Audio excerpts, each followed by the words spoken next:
नमस्कार दोस्तों, स्वागत है आपका स्टडी आउटलुक पर। और आज हम मौर्य वंश से संबंधित महत्वपूर्ण टॉपिक को कवर करेंगे। तो आइए शुरुआत करते हैं। मौर्य वंश की स्थापना 345 ईसा पूर्व में चंद्रगुप्त मौर्य के द्वारा की गई थी। राजनीतिक एकीकरण प्रथम बार यहां पर देखा गया। उस समय भारत में राजनीतिक एकीकरण नहीं देखा जाता था। यह प्रथम बार था जब भारतवर्ष में राजनीतिक एकीकरण देखा गया।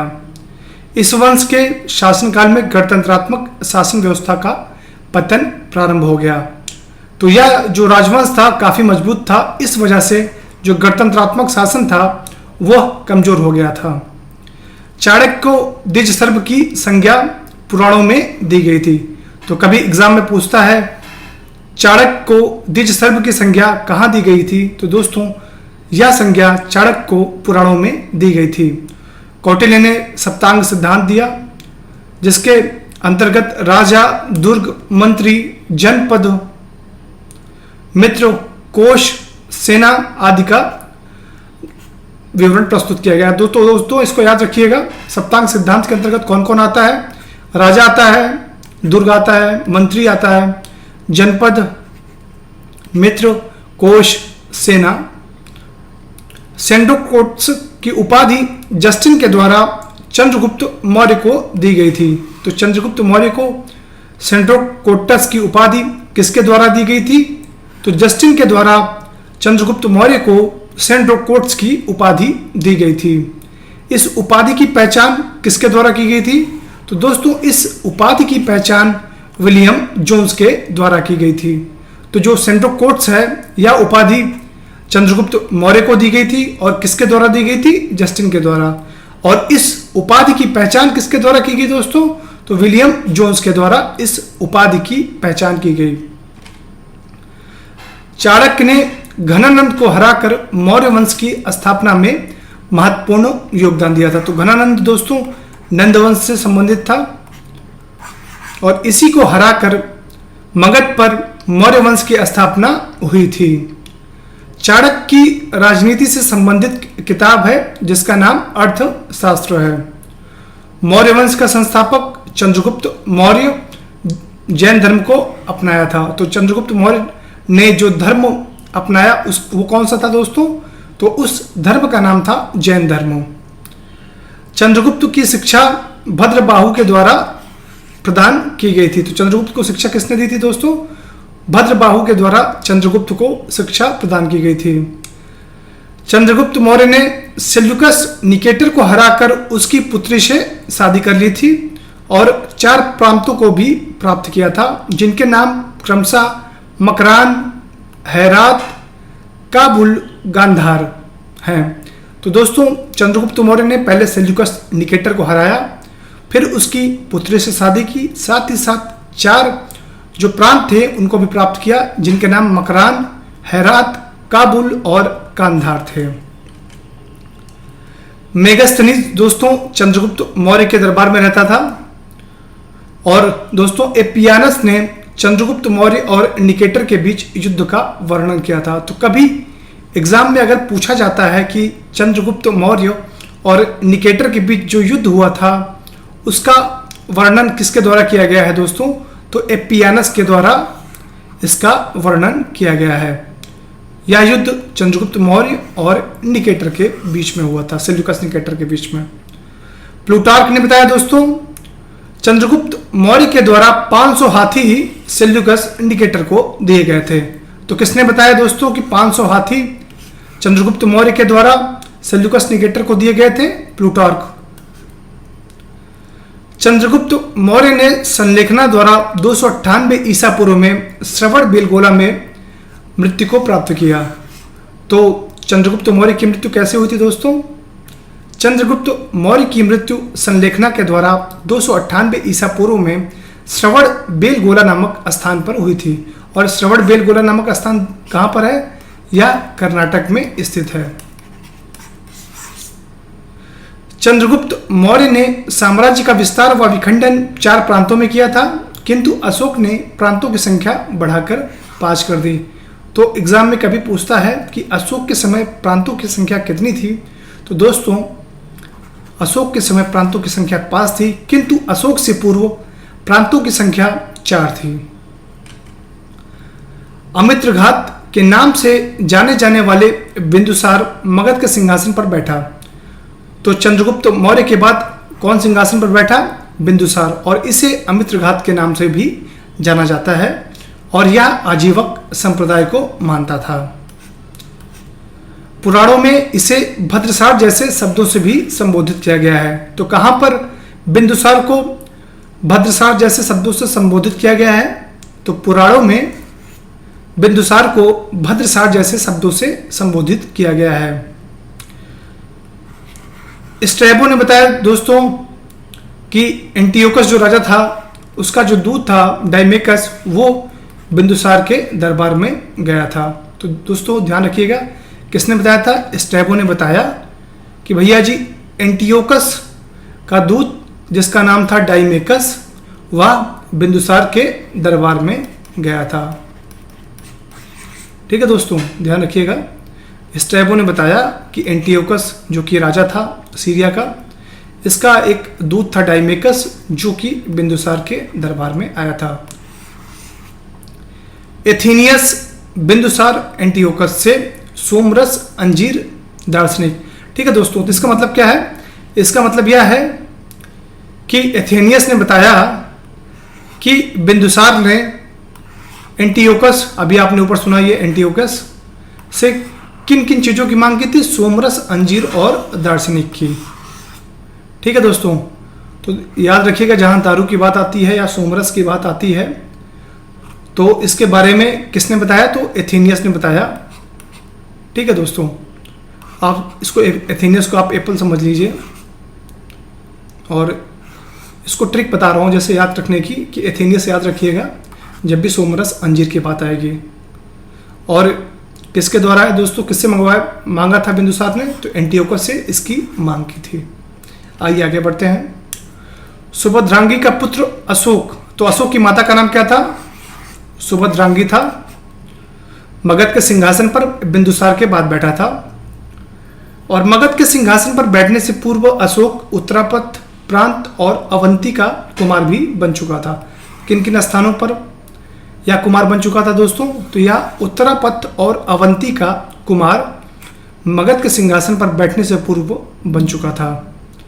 अशोक ने जो 14 शिलालेख लिखवाए थे उसमें से जो 13वां शिलालेख है उससे अशोक के कलिंग आक्रमण के बारे में जानकारी प्राप्त होती है। अशोक के राजदरबार में डायसियस नामक राजदूत आया था। तो अशोक के दरबार में कौन सा राजदूत आया था दोस्तों? डायसियस। और किसके द्वारा भेजा गया था?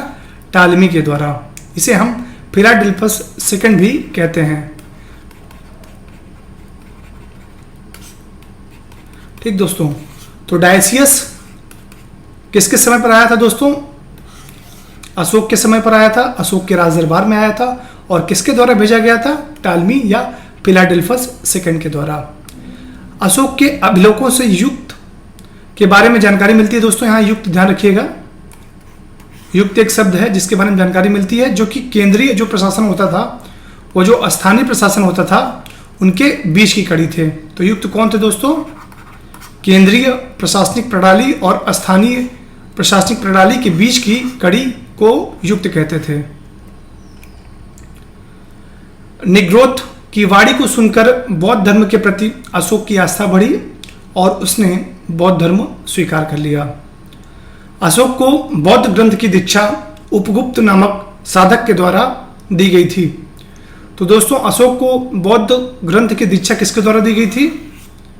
तो उपगुप्त नामक साधक के द्वारा दी गई थी। अशोक ने अपने शासन के 10वें वर्ष में अशोक बोधगया गया था। अब बोधगया कौन सा स्थान है? बोधगया वह स्थान है जहां पर महात्मा बुद्ध को ज्ञान की प्राप्ति हुई थी तथा 20वें वर्ष पर लुम्बिनी की यात्रा की। लुम्बिनी कौन सा स्थान था? जहां पर महात्मा बुद्ध का जन्म हुआ था।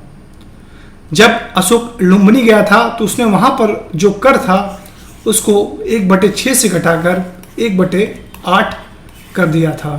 तो पहले कर कितना था दोस्तों? 1/6 था बाद में कर कितना कर दिया गया, 1/8 कर दिया गया। बराबर की पहाड़ियाँ दोस्तों थी, कहाँ पर स्थित है दोस्तों, तो ये बिहार में स्थित है। बराबर की पहाड़ियों में आजीविकों के लिए कर्ज, चौपार, झोपड़ी तथा सुदामा नामक गुफाओं का निर्माण भी अशोक के द्वारा किया गया था। कहाँ पर दोस्तों, अशोक के द्वारा गुफाओं का निर्माण किया गया, बराबर की पहाड़ियों में। और उन गुफाओं के नाम क्या थे दोस्तों, कर्ज, चौपार, झोपड़ी तथा सुदामा। एक बात दोस्तों अशोक के बारे में बहुत ही इंपॉर्टेंट है, ध्यान रखिएगा, एग्जाम में कभी भी पूछा जा सकता है।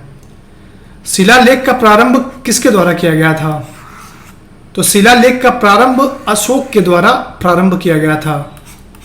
इस पॉइंट को जरूर दोस्तों याद रखिएगा, क्योंकि आपको एग्जाम में कभी भी ये ऑप्शन देके फंसाया जा सकता है। तो आइए आगे बढ़ते हैं। ग्रीक एवं अरमाइक लिपि अफगानिस्तान में पाई गई दोस्तों। तो अशोक के जो अभिलेख थे उनमें ग्रीक एवं अरमाइक लिपि जो अफगानिस्तान में पाए गए अभिलेख उनसे मिलती है। जबकि जो खरोष्टी का प्रमाण नॉर्थ वेस्ट पाकिस्तान से मिलता है। और भारत में दोस्तों ब्राह्मी लिपि के अवशेष मिले। तो भारत में जो अभिलेख थे वो किस लिपि में लिखे गए थे, तो वो ब्राह्मी लिपि में लिखे गए थे। जो अशोक के शिलालेख थे उनकी खोज फेनथैलर के द्वारा की गई थी तथा उसको पढ़ने में जो सफलता मिली है सबसे पहले जेम्स प्रिंसेप को मिली है। खोज किसने की थी, फेनथैलर ने की थी, और पढ़ने में जो सफलता मिली थी सबसे पहले जेम्स प्रिंसेप को मिली थी। अगर हम बात करें अशोक के कुल कितने शिलालेख थे, तो अशोक के शिलालेखों की संख्या 14 थी। रुमेनदेई एवं निग्रवा स्तंभ लेख नेपाल की तराई में स्थित है। तो कौन कौन दोस्तों नेपाल की तराई में स्थित अशोक के अभिलेख हैं, रुमेनदेई और निग्रवा स्तंभ। कलिंग पर आक्रमण सिंहासन पर बैठने के 8वें वर्ष में अशोक के द्वारा किया गया था। जब अशोक सिंहासन पर बैठ गया उसके बाद 8वें वर्ष पर उसने कलिंग पर आक्रमण किया था। बुद्ध शाक्य मास्की के शिलालेख में वर्णित है। ठीक है दोस्तों, तो जो बुद्ध शाक्य का वर्णन है वो मास्की के शिलालेख में वर्णित है। सांची व सारनाथ में अशोक ने फूट डालने वाले बिच्छुड़ियों को बहिष्कृत करने का आदेश दिया था। तो किन किन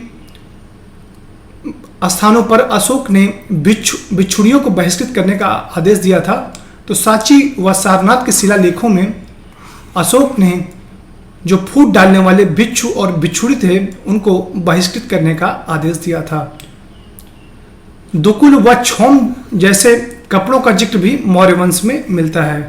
तो दुकुल दोस्तों एक बहुत ही सॉफ्ट कपड़ा सूती वस्त्र होता है दुकुल, और छौम ये दोस्तों कपड़ों के नाम हैं और इनका जिक्र मौर्य काल में मिलता है। श्रेणी का जो प्रधान होता था उसको सार्थवाह कहा जाता था। श्रेणी दोस्तों क्या होता है, जो भी व्यापारिक संस्थाएं होती हैं, व्यापारिक लोग होते हैं, उन्हें श्रेणी कहा जाता था। और इनका जो मुखिया होता था उसे सार्थवाह कहा जाता था।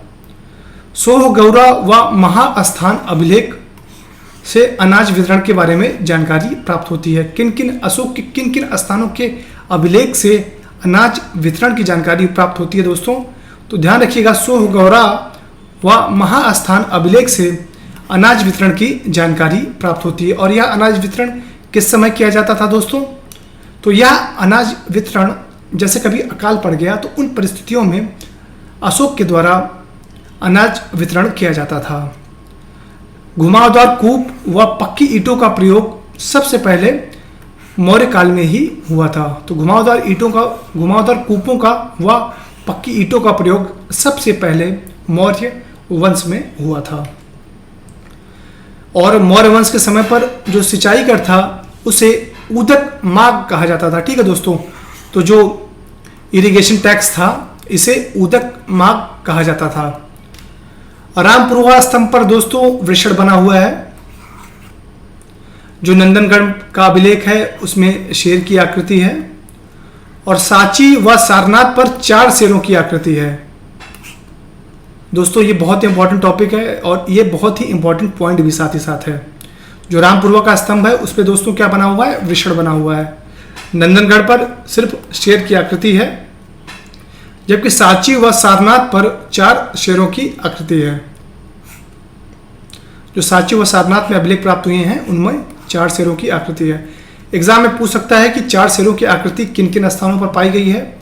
4 ऑप्शन दे देगा आपको, रामपुरवा, नंदनगढ़, सांची व सारनाथ।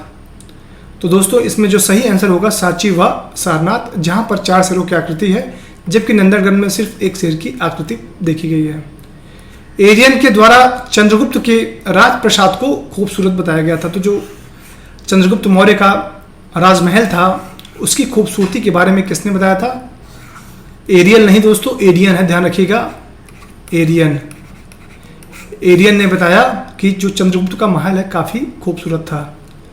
फाहियान ने देवदूतों द्वारा निर्मित राजप्रसाद बताया। फाहियान तो तारीख में और 2 कदम आगे निकल गए और उन्होंने जो चंद्रगुप्त मौर्य का महल था उसे देवदूतों द्वारा निर्मित राजप्रसाद बताया था। अशोक के जो 7वां अभिलेख था दोस्तों उसमें उसने प्रजा हित के बारे में बात की थी कि भैया प्रजा का हित होना चाहिए, और 11वें अभिलेख में उसने धम्म की व्याख्या की है। ध्यान रखिएगा दोस्तों, धम्म की व्याख्या है, सिर्फ धम्म नहीं है, धम्म की व्याख्या 11वें अभिलेख में की है, जबकि 7वें अभिलेख में उसने प्रजा हित की बात की है। अगर कभी एग्जाम में पूछता है कि अशोक ने प्रजा हित के बारे में किस अभिलेख में बात की है, तो उसका सही आंसर होगा 7वां अभिलेख, जिसमें अशोक ने प्रजा हित के बारे में बात की थी, और 11वें अभिलेख में धम्म की व्याख्या की गई है। जो अशोक के अगर हम स्तंभ लेखों की बात करें तो अशोक के 7 स्तंभ लेख थे। भविष्य में और भी बेहतरीन वीडियोस पाने के लिए आप हमारे चैनल को लाइक, शेयर और सब्सक्राइब करना ना भूलें दोस्तों। साथ ही साथ बेल आइकॉन को भी प्रेस करना ना भूलें। धन्यवाद दोस्तों।